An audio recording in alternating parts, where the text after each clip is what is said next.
ফৰলেন নিৰ্মাণৰ নামত জোনাইত অবৈধ মাটি দখল কৰাৰ অভিযোগ নিৰ্মাণকাৰী সংস্থাৰ বিৰুদ্ধে।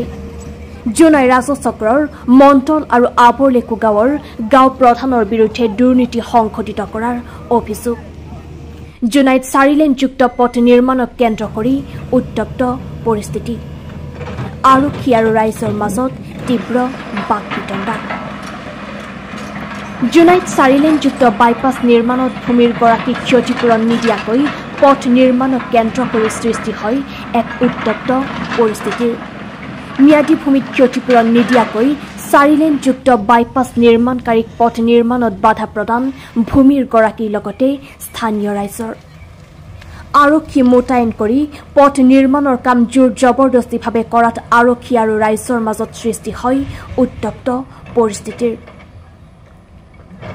জানিব পৰা মতে জোনাইত নিৰ্মীয়মান 4 লেনযুক্ত পথৰ বাইপাছৰ কেডি চুকত থকা ললিতা দাৱৰ ম্যাদী ভূমিত কোনো ধৰণৰ ক্ষতিপূৰণ নিদিয়াকৈ পথ নিৰ্মাণকাৰী সংস্থা কালৱালা কোম্পানীয়ে নিৰ্মাণ কাৰ্য চলাই যোৱাত সোমবাৰে নিৰ্মাণত বাধা প্ৰদান কৰে ভূমিৰ গৰাকী ললিতা দাৱৰ লগতে স্থানীয় ৰাইজে। ফলত জোনাই আৰক্ষীয়ে ঘটনাস্থলীত উপস্থিত হৈ পৰিস্থিতি নিয়ন্ত্ৰণ কৰাৰ সময়তে আৰক্ষী আৰু ৰাইজৰ মাজত সৃষ্টি হয় তীব্ৰ বাকবিতণ্ডাৰ। ঘটনাস্থলীত উপস্থিত আছিল জোনাই ৰাজচক্ৰ বিষয়া ৰাজীৱ সোণোৱালো। পৰিয়ালে অভিযোগ কৰা মতে তেতিয়াৰ লাট মণ্ডল আৰু স্থানীয় গাঁওবুঢ়াই বৃহৎ পৰিমাণৰ কমিছন লৈ উক্ত ম্যাদী মাটিটো চৰকাৰী ভূমি সজাই কোনো ধৰণৰ ক্ষতিপূৰণ নাপায় বুলি কয়।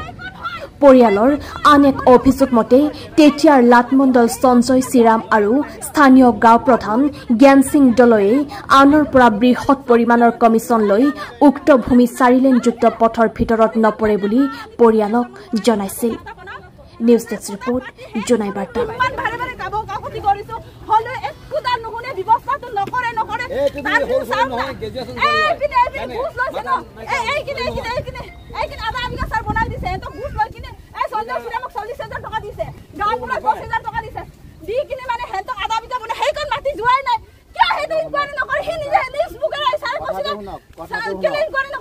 মোৰ ঘটনাটো মোৰ বাইপাছৰ ৰাস্তাটো গৈছে যেতিয়া সাৰ্ভে কৰাৰ সময়তে মোৰ মাটিটো যোৱা নাই বুলিয়ে কৈছে সঞ্জয় শ্ৰীৰাম মণ্ডল আৰু ইফালে আমাৰ গাঁৱৰ গাঁওবুঢ়া জ্ঞান সিং দলে। মই বাৰে তাই হেঁতে দুইজনক সুধিছো তেতিয়া যোৱা নাই বুলিহে কৈছে। তাৰপিছত এতিয়া ৰাস্তা বনাওঁতে আমি গম পাইছো মোৰ মাটিটো গৈছে বুলি। এতিয়া মোৰ অলৰেডি ম্যাদী পট্টা আছে। ম্যাদী পট্টাৰ থকাৰ স্বত্তেও হেঁতে চৰকাৰী মাটি বুলি এনে কিবা মোৰ মাটিটো এয়া সাৰি লৈ আছে। ক্ষতিপূৰণ আমি 1 টকাও পোৱা নাই। মোৰ মাটিটো 17 লুচা মাটি গৈছে ম্যাদী মাটি। মোৰ নামত কাগজ আছে। এয়া চাওক মোৰ ম্যাদী মাটি হয় 95ত গৈছে। সেইটো আকৌ চৰকাৰী মাটি বোলে ইমান ঘুষ লয়। এই সব কিটা ঘুষ লৈছে। এই সঞ্জয় শ্ৰীৰাম মণ্ডল আছিলে আগৰ সাৰ্ভে কৰোতে আমাৰ ইয়াৰ মণ্ডল আছিলে। তাৰপিছত আমাৰ ইয়াৰ গাঁওবুঢ়াও এনেকাই ঘুষ লৈ কিনে মোক ঘুষ নিদিব বুলি ভাবি কিনে মোৰ মাটিটো যোৱা নাই বুলিহে মোক ঠগিলে। এতিয়া গাঁওবুঢ়া আমাৰ গাঁৱৰ গাঁওবুঢ়া জ্ঞান সিং দলে ঘুষ লৈ পেলাই মোক ঘুষ দিয়া নাই বুলি মোক কৰি নিদিলে, মোক ঠগিলে যোৱা নাই বুলি কৈ কিনে। হয় বাইপাছ নিৰ্মাণে হয়। মই তেতিয়া মোৰ আবৰলেকু এইটো আমাৰ গভৰ্ণমেণ্ট মাটি হয়। অলৰেডি 4 লেনত একুইশ্যন হৈ গৈছে 2023 চনতেই। আপোনাৰ 9 লুচা মাটি এটা মানে তেওঁ কৈ আছে যে মোৰ বাউণ্ডেৰীত সোমাই আছে। নহয়, সেইটো কমপ্লিটলি গভৰ্ণমেণ্ট মাটি। আই থিংক 95 চাগে দেই। আৰু 2-3টা দাগ আছে এই এৰিয়াটোত। একজেক্টলিটো মই ক'ব নোৱাৰিম। আপোনাৰ চৰকাৰ মানে চিলিং খাছ লেণ্ড যিবোৰ থাকে মানে আপোনাৰ কোনোবাই দখল কৰি থাকিব পাৰে বা খেতি বাতি কৰি থাকিব পাৰে কিছুমান জেগাত। বাট মানে চৰকাৰী নামাকৰণ নামজাৰি হোৱা নাথাকে তেনেকুৱা ধৰণৰ মাটি। আৰু অলৰেডি গভৰ্ণমেণ্ট হিচাপে একুইশ্যন হৈ গৈছে মাটিটো। চ' আমি জাষ্ট ৰাইট অফ ৱেটো ওলাই দিব। নাই যদি তেনেকুৱা কিবা থাকিলেহেঁতেন তেওঁৰ মাটিটো চৰকাৰী মাটিটো উল্টা ভৰাইহে দিলেহেঁতেন তেওঁলোকৰ নামত। বাট ইয়াততো চৰকাৰী মাটিটো চৰকাৰী ভাগে আছে। তেওঁলোকেতো তাত কোনো 2 নম্বৰী কৰিবলৈ যোৱা নাই। যিটো গভৰ্ণমেণ্ট মাটি গভৰ্ণমেণ্ট হিচাপে আছে। তেওঁৰ মাটিত বাউণ্ডেৰীটো একেবাৰে লাগি আছে। তেওঁৰ যিখিনি মাটি আমি সেইটো চোৱা নাই। চৰকাৰী মাটি সেইটো মাটি আপোনাৰ ROW যিটো আছে 4 লেন সেইটো ক্লিয়াৰ কৰি দিছে সোনকালে কমপ্লিট কৰিবলৈ। যিহেতু এইটো এটা ইম্পৰ্টেণ্ট ৰুট হয়, আমাৰ বৰ্ডাৰ ৰাস্তা হয়। কানেক্টিভিটি অৰুণাচললৈ হয় পাছিঘাটলৈ যাব কাৰণে সোনকালে কৰিবলৈ আমি হিণ্ডাৰেঞ্চ আছে, জাষ্ট এই দুটুকুৰা মাটিৰ কাৰণে অলপ কামটো শ্ল' হৈ আছে, সেইকাৰণে ক্লিয়াৰ হৈ গৈছে। ৰাইজৰ মতে কামটো ভুল মানে ইয়াৰ ম্যাদী পট্টা আছে এইটো ডাউকৰৰ, কিন্তু ইয়াৰ চৰকাৰী এটা কিন্তু চৰকাৰ ইহঁতৰ মানে চৰকাৰ মাটি বুলি ইহঁতে দাবী কৰিছে, এইটো কিন্তু হ'ব নোৱাৰে মানে ইহঁতে প্ৰুফটো দেখাব পৰা নাই মানে, কিন্তু আমাৰ প্ৰুফটো আছে আকৌ।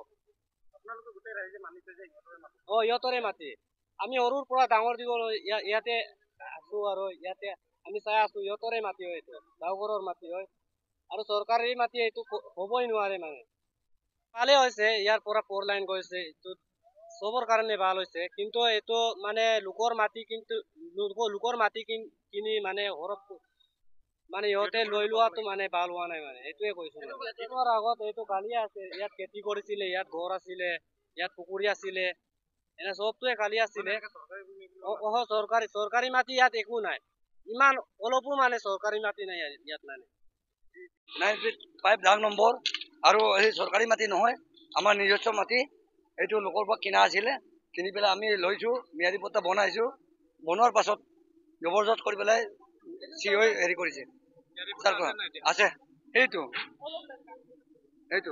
চাই লওক আপোনালোকে, এইটোৰ কাৰণে এইটো দেখাই 95 দাগ নম্বৰ।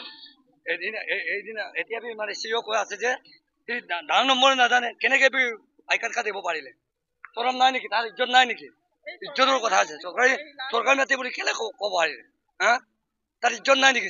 আমি কম্পেনচেশ্যনটো পাব লাগিব সম্পূৰ্ণভাৱে, যদি নিদিয়ে আমি নেদিব, কেছ ফাইল কৰিব লাগিব।